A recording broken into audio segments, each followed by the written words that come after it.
kuna simu ambayo nitakupa. Kuna kitu ambacho nitakupa hapa. Ukiweza haya maswali ukiyataja vizuri, nitakupatia hii zawadi hapa. Ndio ambayo nitakupatia. Kwa hiyo natamani unitajie Kivu mzima na Fizi nzima pamoja na Sebele. Nitajia wasanii watatu na wakubali kuanzia Kivu, Sebele, Fizi. Msanii wa kwanza Kivu ni nani? Nikuelewa vizuri unasema eti nikutajia msanii wa kwanza Kivu, Sebele na tarafa nzima la Fizi ndio. Hapo tukianza na Kivu hapo ndio. Katika jimbo letu la Kivu ninamkubali zaidi hapa ni Afanderede. Afanderede sikia habari huko wanakukubali huko Sebele kuna mtu anakukubali sana. Ndio. Anaweza sana. Akimbiza kinoma yani. Asante. Kwa sababu yeye cha kwanza yeye anaimba muziki wa kuchikubali. Kuchikubali ndio. Kwa sababu yeye ni msanii ambaye anajisikia yani anaweza kinoma. Ana shobo na mtu eti katika collab na fulani ila yeye anatafutwa na anakubali kila msanii yote kabisa mziki wa nyumbani. Asante sana. Ndio. Halafu tunakwenda Fizi. Unakubali msanii nani kabisa Fizi ambaye unakubali kwa sasa anaifanya vizuri zaidi? Kwa sasa unajua bro. Ndio.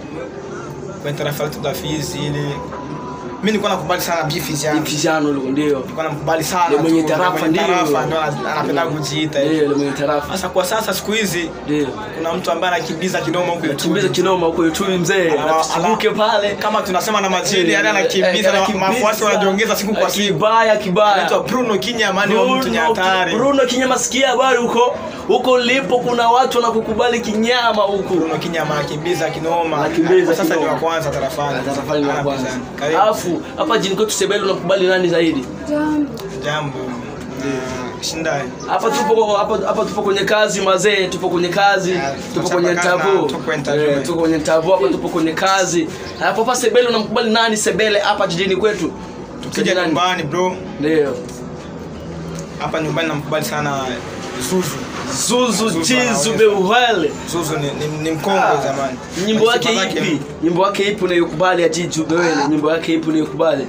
Yule jamaa anaanza kumkubali katika sitosahau nyimbo yake ya kwanza hivi. Yani nadhani ile kabisa ni nyimbo ambayo iko from truth zake za kwanza ile nyimbo hivi. Ndio kabisa. Aliyomshirikisha MCD. Ile inaitwa kama La Musique. Matubali sema wakachoka basiki. Yes. Sijawahi kuiona hiyo mzee. Hongera sana bro, hongera sana. Basi tumemaliza interview yetu bila kama na hii. Kwa sasa tumemaliza interview yetu ni Fataki Media TV. Tuwe pamoja nasi, kuwa nami muda wote. Asante sana, thank you.